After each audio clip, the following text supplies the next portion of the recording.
ஜெய் வாராகி, என் அன்பு தங்கமே, என்னுடைய அழகான பிள்ளையே, வாழ்க்கையில் பல பாரங்களை சுமந்து கொண்டு இருக்கும் உன்னுடைய வாழ்க்கையில் நான் இன்பத்தை சேர்க்கவே வந்துவிட்டேன். ஏற்கனவே உன் வாழ்க்கையில் நிறைய பிரச்சனைகள்.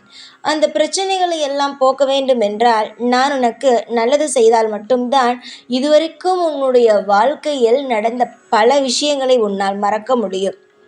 சீக்கிரமாக உன் வாழ்க்கையில் நான் இந்த விடிந்திருக்கும் விடியலில் சொல்கிறேன். சீக்கிரத்தில் உன் வாழ்க்கையில் நீ பட்ட கஷ்டங்கள் எல்லாவற்றையும் நான் முடித்து வைத்து சந்தோஷத்தை உனக்காகவே தருகிறேன். இந்த சந்தோஷம் நான் தரப்போகும் சந்தோஷமானது நிலையானதாகவும் நிரந்தரமானதாகவும் என்றும் என்றென்றும் உன் வாழ்க்கையில் இருக்கும்படி நான் செய்கிறேன். நீ எந்த ஒரு நிலையிலும் தோற்று போகவே மாட்டாய். இப்பொழுது உன் வாழ்க்கையில் சில விஷயங்கள் உன்னை கஷ்டப்படுத்துவது போல நடந்து கொண்டு இருக்கிறது. நான் இல்லை என்றெல்லாம் இப்பொழுதும் மறுப்பது கிடையாது. உன்னுடைய வாழ்க்கையில் அப்படித்தான் நடந்து கொண்டு இருக்கிறது. ஆனால் நிச்சயமாக உன்னுடைய வாழ்வில் நீ பட்ட கஷ்டங்கள் அனைத்தையும் மறப்பதற்காகவே நான் நிறைய சந்தோஷமான விஷயங்களை உன்னுடைய வாழ்க்கையில் ஏற்படுத்த போகிறேன். எல்லாமே தயாரான நிலையில் தான் இருக்கிறது. உன் வாழ்க்கையில் ஒவ்வொரு விஷயங்களுமே தயாரான நிலையில் தான் இருக்கிறது. சீக்கிரத்தில் நீ வேண்டுமானாலும் பார். உன் வாழ்க்கையில் நீ எந்த அளவு திருப்திகரமான ஒரு வாழ்க்கையை வாழப்போகிறாய், எந்த அளவு நீ கேட்டது உனக்கு சீக்கிரத்தில் கிடைக்கப் போகிறது என்பதை பொறுத்திருந்து வேடிக்கை பார். எதுவாக இருந்தாலும் அவசரப்பட்டால் கைக்கு எட்டுவது கூட எட்டாமல் போய்விடும். அதனால் பொறுத்திருந்து நீ வேடிக்கை பார்த்தால் மட்டும் உன் வாழ்க்கையில் எல்லாம் நடந்துவிடும். அதுபோல உன்னுடைய காரியத்தில் நீ சரியாக இரு. எந்த விஷயமாக இருந்தாலும் உன்னுடைய வேலையில் சரியான விஷயத்தை, எந்த ஒரு விஷயமாக இருந்தாலும் சரிதான், நான் செய்து தருவேன் உன் வாழ்க்கையில் என்ற நம்பிக்கை வர வேண்டும். நம்பிக்கை இருந்தால் மட்டும்தான் நான் செய்கிறேன் என்பதை உன்னால் உணர முடியும். இல்லை என்றால் உன் கிட்ட வரும் நல்ல விஷயங்கள் கூட தூரமாக ஓடிவிடும். என்னை வணங்குகிறாய், ஆனால் நான் ஏதாவது ஒரு விஷயத்தை செய்ய போகிறேன், உனக்கு நல்லது நடக்கப் போகிறது என்றால் மட்டும் ஏன் நீ நம்ப மறுக்கிறாய் என்பதுதான் எனக்கு புரியவே இல்லை. சீக்கிரத்தில் எல்லா விஷயங்களும் உனக்கு பிடித்தது போல மாறும். உன்னுடைய வாழ்வில் நீ எல்லா விஷயத்தையும் கூடிய சீக்கிரமாகவே அனுபவிப்பாய். எதுவுமே நான் செய்ய மாட்டேன், தரமாட்டேன் என்பதெல்லாம் ஒரு பொழுதும் சொல்ல மாட்டேன். இன்று இந்த விடியல் உனக்கான வாக்கு தருகிறேன் என்றால் சீக்கிரமாக நல்லபடியாக இந்த வாக்கில் இருக்கும் ஒவ்வொன்றையும் நடத்தி தருவேன். நான் எதையும் தரமாட்டேன், உனக்கு வாக்கு மட்டும்தான் கொடுப்பேன், உனக்கு ஆறுதலுக்காக மட்டும்தான் இதை சொல்கிறேன் என்பதை ஒரு நாளும் சொல்ல மாட்டேன். நிச்சயமாக சத்தியமாக உன் வாழ்வில் நீ பட்ட கஷ்டங்கள் அனைத்திற்கும் மருந்தாக நான் ஒவ்வொரு நல்ல விஷயத்தையும் செய்வேன். என்னை வணங்கள். நீ எவ்வளவு கஷ்டப்பட்டாய். எப்படி வாராகி வணங்குவது, எப்படி வாராகி வணங்குவது என்று நீ கஷ்டப்பட்டாய். என்னை நெருங்குவதற்கே அவ்வளவு கஷ்டப்பட்டாய். இப்பொழுது என்னை நெருங்கி விட்டாய். உன் வாழ்க்கையில் எல்லாவற்றையும் நான் செய்து தருகிறேன் என்று நேரடியாக உன்னிடம் பேசும் அளவுக்கு நீ நெருங்கிவிட்டாய். சீக்கிரமாக சகல சௌபாக்கியங்களோடு உன் வீட்டில் வந்து நான் அமர்வேன். அந்த விஷயங்கள், அதாவது நான் உனக்கு தரும் அந்த சகல சௌபாக்கியங்களும் உன் வீட்டிலேயே நிறைந்து எப்பொழுதும் உன்னோடே இருக்கும். புரிகிறதா?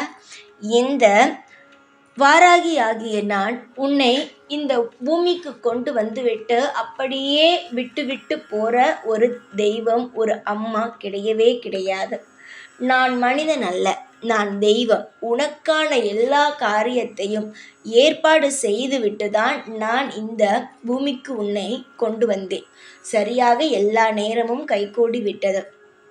இனிமேல் உன் வாழ்க்கையில் எந்த தவறான விஷயமும் நடக்கப் போவது கிடையாது. எல்லாமே நல்ல விஷயங்கள் தான் நடக்கப் போகிறது. அதனால் பொறுத்திருந்தால் எல்லாவற்றையும் பெற்றுக்கொள்ளலாம் என்னிடமிருந்து. இந்த வாராகி ஒருவனுக்கு ஒரு முறை வாக்கு கொடுத்து விட்டால், ஆனால் நிச்சயமாக அவனுடைய வாழ்நாள் முழுவதும் அவள் கூடவே தான் இருப்பாள்.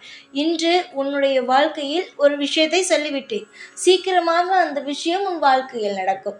என்னுடைய தங்கமான பிள்ளையே, அளவுக்கு மீறி எந்த கஷ்டத்தையும் நீ அனுபவிக்கவே மாட்டாய். இப்பொழுது கஷ்டப்பட்டு கொண்டு இருக்கிறாய். இந்த கஷ்டமான காலம் சீக்கிரத்தில் உனக்கு பிடித்தது போல மாறும். உன்னுடைய ஏக்கங்கள், உன்னுடைய கவலைகள் அனைத்துமே குறையும் அளவுக்கும் சந்தோஷமானது கூடும் அளவுக்கும் உன்னுடைய வாழ்க்கையில் மாற்றங்களானது நிகழ்ந்து கொண்டே இருக்கும். உன்னை சுற்றி இருப்பவர்கள் எல்லாம் பொறாமை பிடித்து தான் இருக்கிறார்கள். நீ வாழ்வது மற்றவர்களுக்கு பிடிக்கவே இல்லை. அது உனக்கும் தெரிந்ததுதான். நான் ஒன்றும் உன்னிடம் புதிதாக சொல்லவில்லை. நீ வாழ்வது சிலருக்கு பிடிக்கவே இல்லைதான். ஆனால் அதற்காக நீ வாழாமல் இருக்க முடியுமா?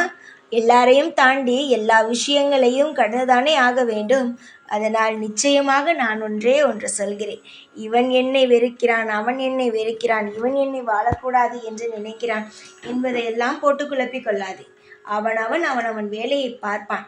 எப்பொழுதாவது தான் உன்னை பற்றி நினைப்பான். இவன் நன்றாக இருக்கக்கூடாது எப்படியெல்லாம் நினைப்பான். ஆனால் காலப்போக்கில் அவனவன் வேலையை பார்த்து கொண்டு நகர்ந்து விடுவான். எப்பொழுதும் உன்னுடைய ஆசைக்கு தகுந்தது போல வாழ்ந்துவான். ஆசை என்பது உனக்கே தெரியும். இந்த விஷயம் நம் வாழ்க்கையில் செய்யலாமா வேண்டாமா என்பது உனக்கே தெரியும். அந்த ஆசைகளை மட்டும் உன் வாழ்க்கையில் செய்து வா. நிச்சயமாக உன் வாழ்வில் எல்லாமே கிடைக்கும் அளவுக்கு நான் ஏற்பாடு செய்கிறேன். தைரியமாக இருக்கும் வழியை மட்டும் பார். எல்லா நேரத்திலும் இந்த வாராகி நல்வழி காட்டுவேன். யாருக்கும் எப்பொழுதும் ஒரு துரோகமும் செய்யாத இந்த வாராகி நிச்சயமாக உனக்கு மட்டும் எப்படி நான் துரோகத்தை செய்து விடுவேன்? தாயாக இருக்கும் இந்த வாராகி எப்படி தன்னுடைய பிள்ளைகளை தவிக்க விடுவேன் சொல் பார்க்கலாம். இந்த விடியல் உனக்கு சுபமான விடியலாகவே அமையும். என்னுடைய ஆசீர்வாதம் நிறைந்த என்னுடைய பிள்ளைகள் அனைவருக்குமே என்றும் என்றென்றும் நான் துணையாகவே இருப்பேன். பேரும் புகழுடனும் வாழ்க்கையில் நிம்மதியான சந்தோஷங்களுடனும் நீ இருப்பாய். இதில் எந்த ஒரு சந்தேகமும் எந்த ஒரு குழப்பமும் உனக்கு தேவையே கிடையாது. புரிகிறதா? நல்லதையே நினைத்தால் நல்லது மட்டும்தான் நடக்கும். எப்பொழுதும் நல்லதை மட்டுமே யோசியுங்கள். தேவையில்லாமல் தவறான எந்த ஒரு விஷயத்தையும் யோசிக்காதீர்கள். நீங்கள் எந்த அளவு நல்ல விஷயத்தை யோசித்து வாழ்கிறீர்களோ அந்த அளவு உங்கள் வாழ்க்கையில் திருப்தியான நிறைய விஷயங்கள் இருக்கும். நீங்கள் தேவையில்லாமல் யோசிக்கும் பொழுது பயம்தானே இருக்கும். அதுவே நல்ல விஷயம் யோசிக்கும் பொழுது நல்லது தானே நடக்கும். அப்பொழுது என்ன நடக்கும்? உங்கள் வாழ்க்கையில் திருப்தி கிடைக்கும். இது போல யோசித்து விட்டோம், நமக்கு நல்லது தான் நடக்கப் போகிறது. அந்த நேரத்தில் நான் அசரீரியான சில விஷயங்களை சொல்வேன். அப்பொழுது என்ன தோன்றும்? வாராகி அம்மா நமக்கு எல்லா விஷயத்திலும் உத்தரவு கொடுத்து விட்டார். இனிமே நல்லது தான் நடக்கப் போகிறது என்பதை நீ புரிந்து கொள்வாய். அதனால் நல்லதை மட்டுமே யோசித்து நல்லதை மட்டுமே செய்யுங்கள். உங்களுக்கான அனைத்து உதவிகளையும் என்றும் என்றென்றும் நான் உங்களுக்காக வணங்கி கொண்டும் உங்களுக்கான எல்லா நல்ல விஷயங்களையும் செய்து கொண்டும் உங்களுடனேயே இருப்பேன். உங்கள் வீட்டிலேயே நான் வாழ்வேன். எங்கும் உங்களை விட்டு ஒரு நாளும் நான் பிரிந்து போக மாட்டேன். சந்தோஷமாக இருங்கள். சகல சௌபாக்கியங்களோடு எல்லாம் நல்லதே நடக்கும். ஜெய் வாராகி.